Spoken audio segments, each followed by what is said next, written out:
but hello to you whenever you're watching. So Hello. I'm Takiema Bunche Smith, and I'm the president and founder of Anahsa Educational Consulting. And I'm so happy to have my guest and comrade. Introduce yourself, please. Sure. Hi, everybody. Those who are here live with us, and also those who are going to be watching later. This is Iheoma Iruka, and I have so many titles. So I'm going to just say, yes, I'm at that historically white university, USC Chapel Hill, but I also have my own LLC called Race. So glad to be here. So I am at this phase of my parenting journey where early childhood, adolescence, and now I'm looking at his young Black male adult, and I feel so much grateful for who he is, all the learning that I've done along the way. I still have so much more to go. What about you? Yeah, I feel you about the learning. So I have my 9-year-old daughter who might as well be a 19, the way she's been acting, for the past 3 years.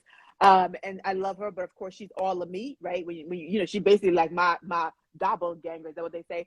And then I have my awesome, never gonna be detached from mama because I will cut somebody because my 5-year-old son. So, and I feel like I'm literally on a journey. I'm having to learn about each of them and how do I make it better for them, but also still be a Black parent in America, right? Which is, I don't even know what that means really in reality, but I'm so honored and blessed to be one of their parents, and because they got a daddy, but also other parents, right? So I am so glad to just be a mom to allow me to journey with them, especially during these kind of times. Thank you Yeah. so much. So more broadly out in the world, can you tell everyone like what it is you do and why you do it?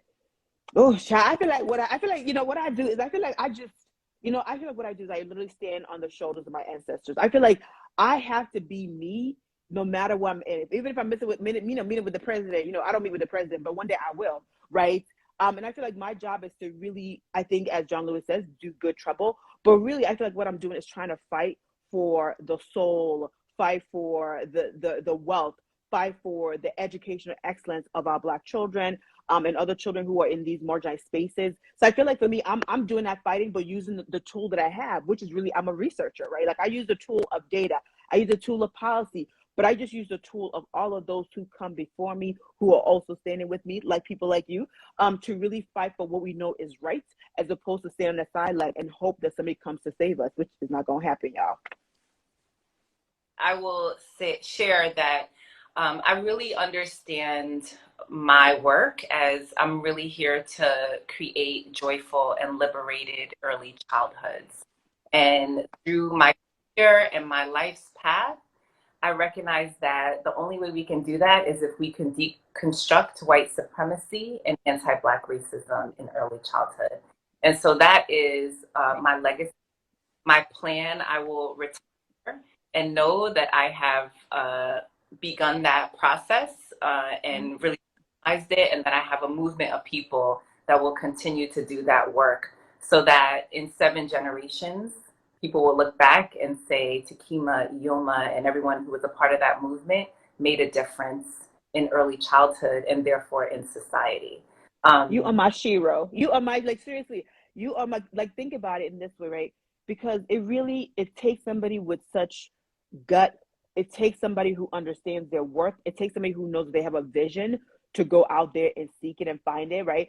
Unlike some of us over here, we're like, I just gotta stay with these institutions so that I could, So I think what you are doing and what you're going to continue to do is going to exactly bring joy, but also bring liberation, right? Because and not just for our kids, our Black kids, but other kids, right? Once you free Black minds, you free the minds of others. And so we are just blessed that you have gone on this journey and you started your whole entire company, and just excited to support it in every single way Thank you possible. so much. I really, really appreciate that. And it is not easy. I've had my company since 2016, and I've been attached to institutions at the same time. And I realized that it was now or never because I'm approaching 50, and I said, well, either I jump in my whole body and soul, or not. And so I felt like I really had to. And I'm inspired because I don't feel alone, right? There's so many of you that are doing such incredible work in all the areas and all the ways that we need, that I feel like this is the we're just putting it all together, and it's really exciting.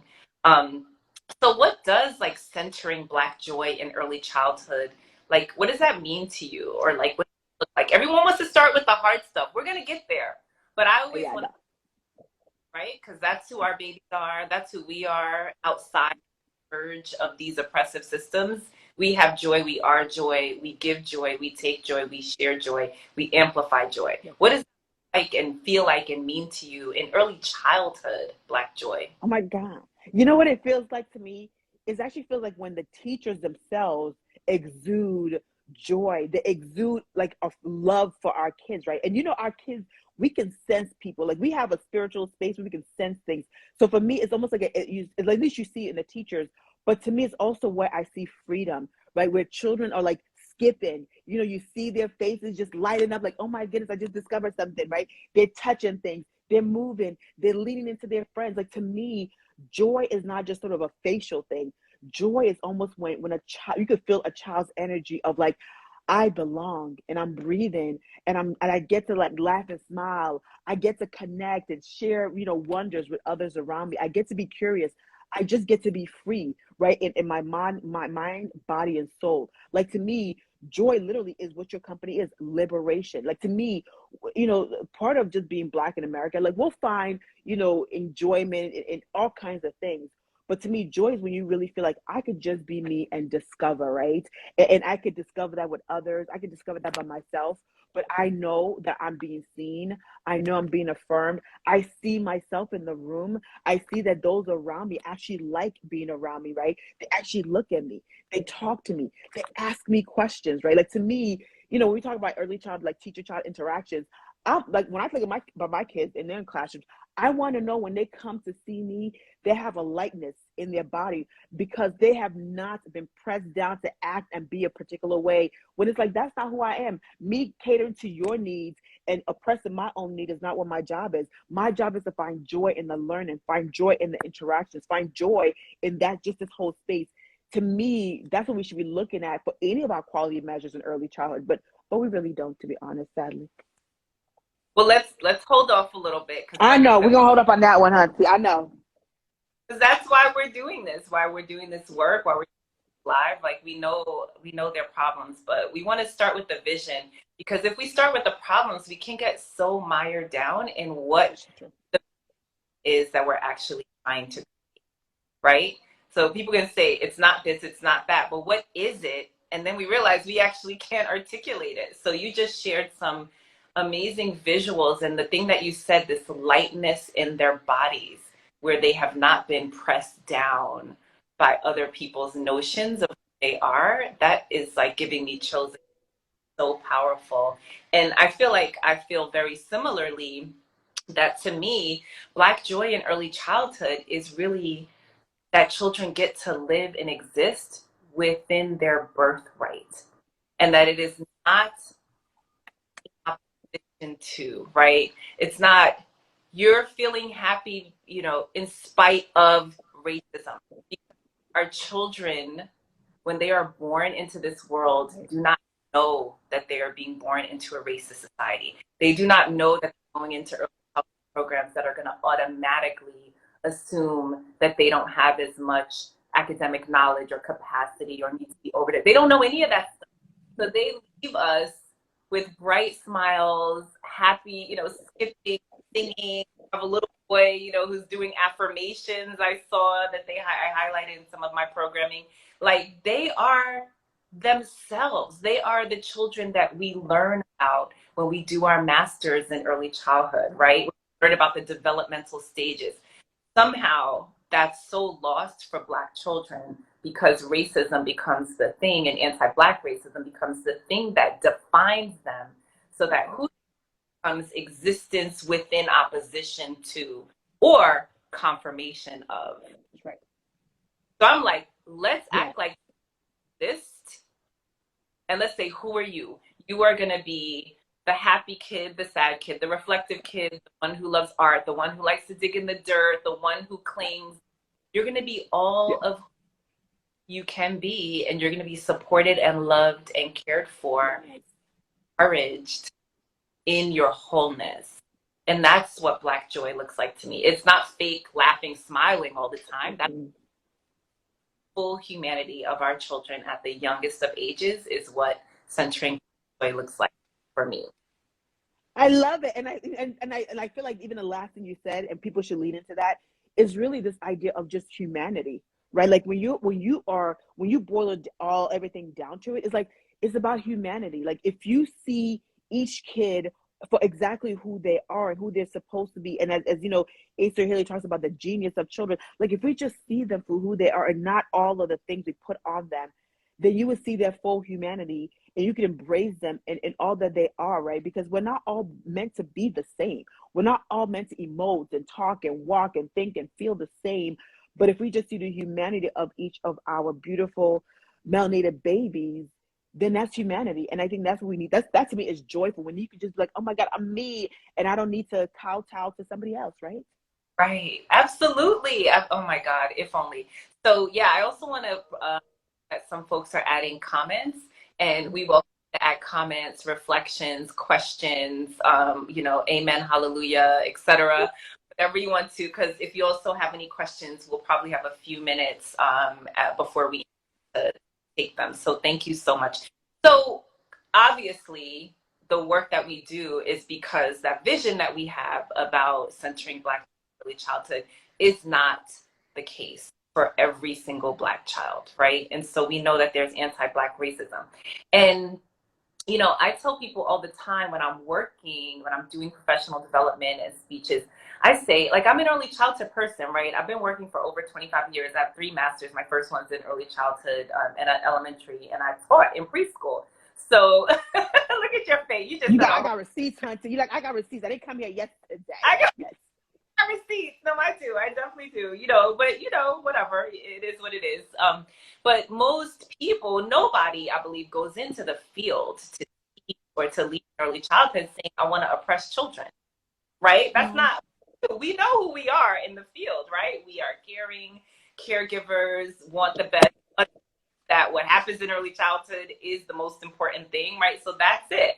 So, but we are perpetuating white supremacy and we're perpetuating anti-Blackness. And most of the time, we don't even know it. So, can you give an example of how anti-Black racism is perpetuated or maybe experienced in early childhood that people just to kind of like bring it to life? That's what I'm doing in my work. I want to hear from the research Um, side. there's so many ways. So I'll start with first and foremost, like even when we go to sort of our curriculum. So if you look at the curriculum you have, right, it's designed primarily by white people through white people's lens. Now they can say, well, we developed it after working with primarily, Black kids, right? They can say that. Like a lot of them are gonna say, it started because of Black kids.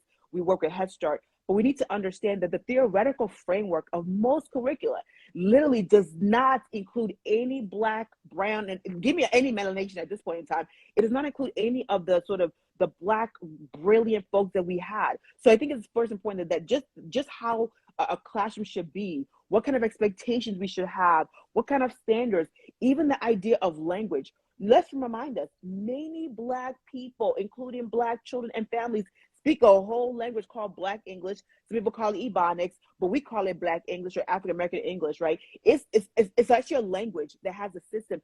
Our curriculum never talks about that. So even if you look at just the basic standard, the curriculum never talks about that.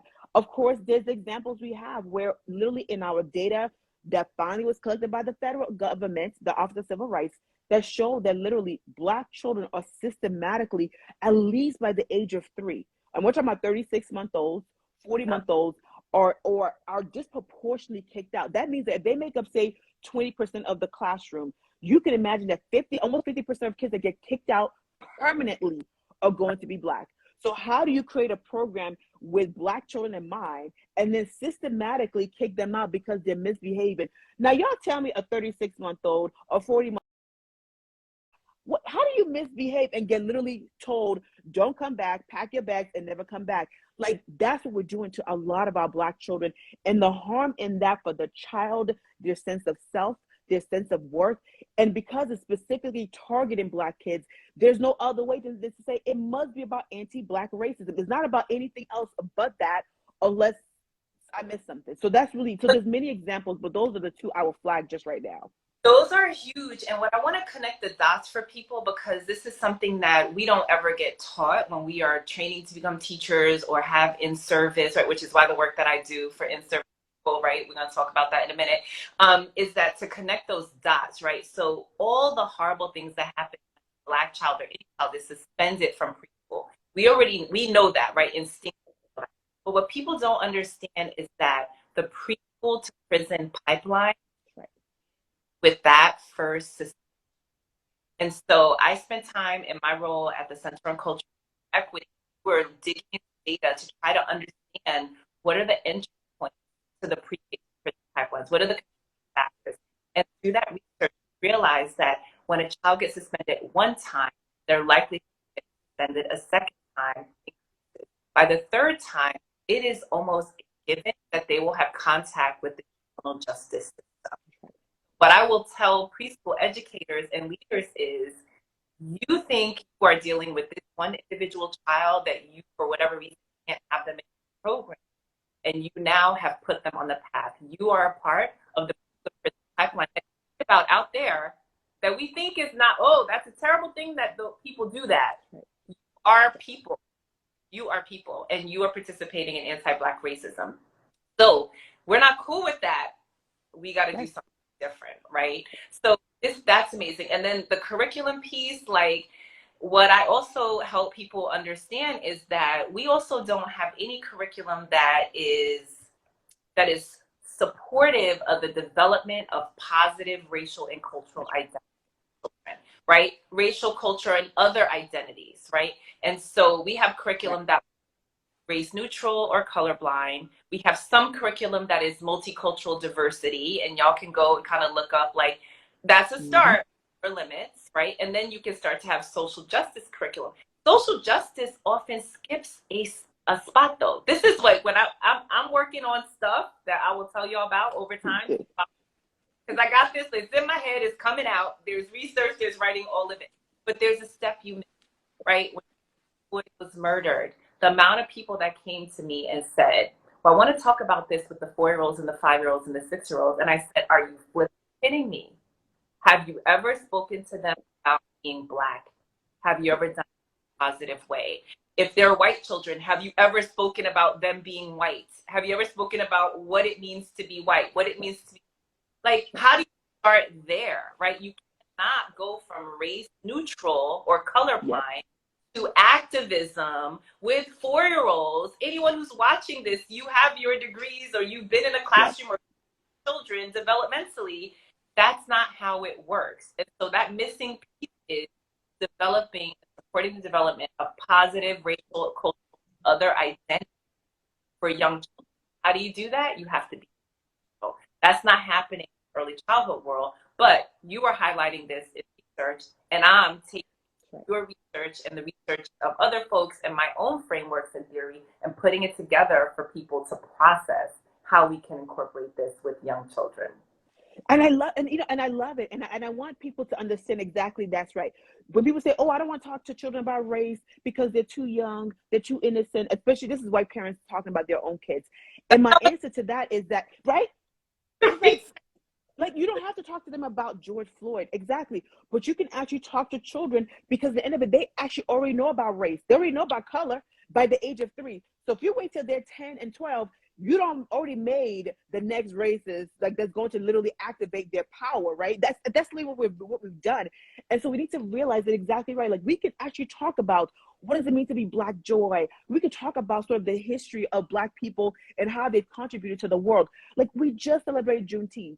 And I mean, people are busy trying to make money. Again, people are always trying to monetize Black things because they know it's going to sell. Like, you're going to sell our bodies, our mind, our celebration, but you never want to tell the full story. And it's important that we use all the tools that we have, our books, songs. We need to begin to really, talk with children in ways that are developmentally appropriate about what does it mean to be Black, right? Like, where's the joyfulness of it? Where's all the story in it? Like, think about all the contribution. If we don't at least start there, right? And then also talk to white kids about your whiteness.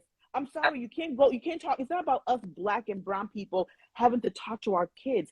It actually requires the people in power to talk to their kids, right? Like they need to know you have an identity.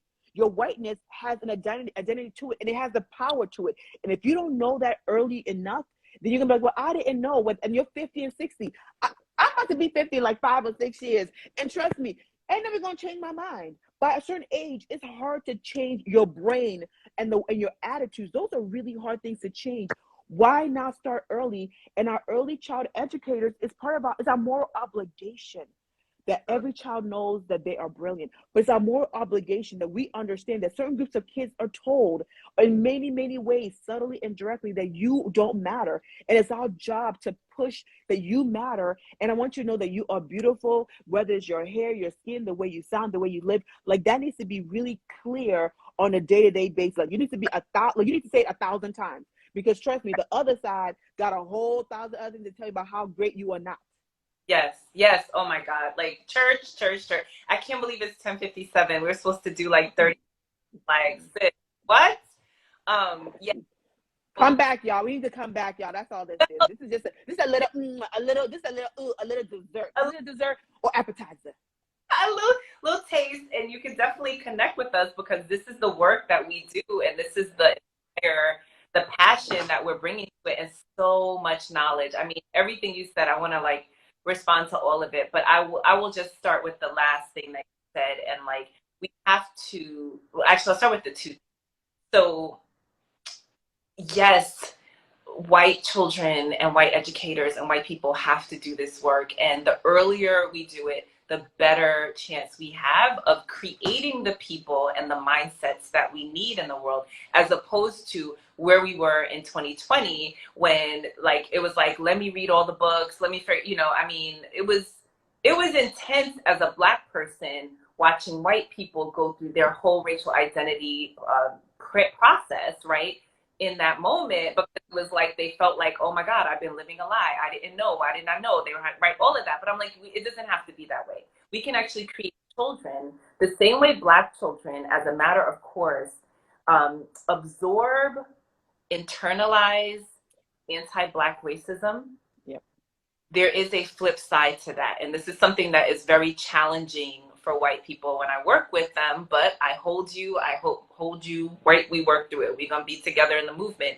White children internalize superiority. You cannot have inferiority unless there's superiority. That's right. So people can understand it a little bit better when we talk about boys internalizing superiority and taking up a lot of space and talking over by the time they're 4. Well, we need to sit down and think about what in a classroom of mixed race children, of mixed race classroom, or of white children, right? So that's a discussion, that's a conversation that needs to happen. We do that hard work, and then we have white children who grow up conscious. We have Black children who grow up conscious and supported, and children of other races that are also processing all of it. Because part of my work is focused on specifically on Black children, and the other part is really on identity and belonging. So I want to really look at all aspects of identity that children are socialized into in their earliest years and say, let's make sure that every identity characteristic a child has, so whether this child is trans, LGBTQ, a girl, low income, disability, right, all of that, we have to have the same approach of being positive and supportive and intersectional, right? Not just a race, we're all of our identity. So those are the 2 categories of work that I do. And the systematizing of it that you mentioned, right? This idea of having a plan for both understanding who we are as adults and what our role is socializing young children is part of the work. And then the other part of the work is like, how the hell do you do it, right? So I take people through a journey.